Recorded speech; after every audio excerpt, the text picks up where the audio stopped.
आज एक खुलासा करने वाला सो हूँ। गाइस, ये आप वो जो देख रहे हैं दस्तावेज है वीडियो, जिसे चुनाव आयोग ये बंडे यादव जी का। तीन उन्होंने महीने बहुत से अच्छी बात छुपा कही रहा और है। वो यानी कि बहुत अच्छे विद्वान आदमी 2003 हैं। में उन्होंने जो बिहार भी में कहते जो हैं सही इंटेंसिव कहते हैं। रिवीजन हुआ था उसकी गाइडलाइन है।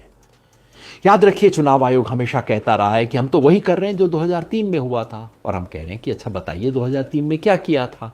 चुनाव आयोग ने फाइल नहीं दी, आरटीआई में मांगा गया, उसका जवाब नहीं दिया। पत्रकारों ने पूछा तो कहा कि फाइल गुम हो गई है।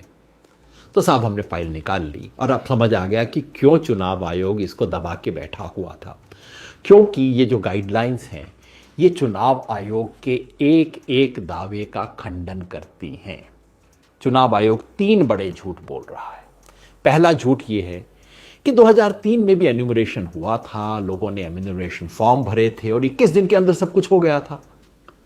अब गाइडलाइन बताती है कि 2003 में कोई एन्यूमरेशन फॉर्म भरा ही नहीं गया था, कोई लोगों को डेडलाइन नहीं दी गई थी।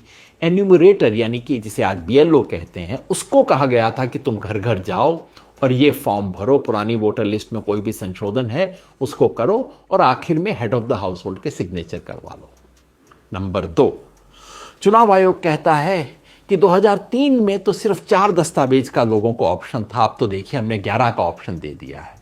हकीकत जो पता लगी पढ़ने के बाद वो ये कि 2003 में दस्तावेज मांगे ही नहीं गए थे।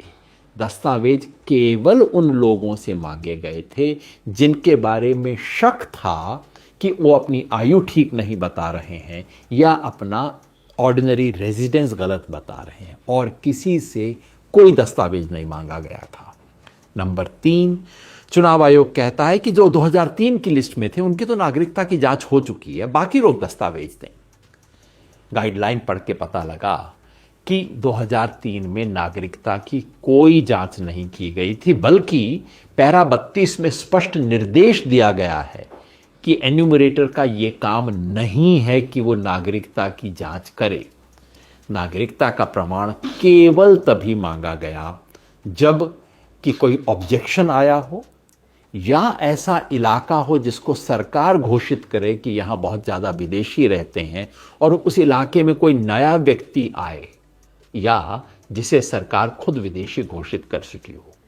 मतलब कि चुनाव आयोग का एसआईआर का जो सारा दावा है कि 2003 की प्रक्रिया को हम दोहरा रहे हैं वो बिल्कुल झूठ है।